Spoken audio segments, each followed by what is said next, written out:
যোগ্য মায়ের যোগ্য সন্তান। দেখেন মায়ের জন্য কতটা ভালোবাসা থাকলে নিজের টিফিনের টাকা দিয়ে মায়ের জন্য দেখেন মার্কেট করে দিল। আসলে আমার হাত খরচের টাকা জমাইছি।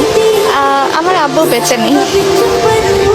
আলাদা না একটু যে মেয়ের কাছ থেকে পাচ্ছেন, মেয়ের দেয়া একটা ড্রেস, এটা একটা আলাদা অনুভূতি না? হ্যাঁ, আলাদা অনুভূতি তো। মেয়ে কিনে দিছে, মানে অনেক ভালো লাগছে। কি কিনে দিবেন? 3 পিস? জি 3 পিস। মায়ের পছন্দ মতো হবে না? জি জি, মায়ের পছন্দের। আপনার জন্য কি কেনা হবে? আমারটা কেনা হয়ে গেছে। আপনি? আমি স্টুডেন্ট, ঢাকা ইউনিভার্সিটিতে, অনার্স ফার্স্ট ইয়ার। তাই মাকে ড্রেস কিনে দিচ্ছেন, এই টাকাটা জমেছে?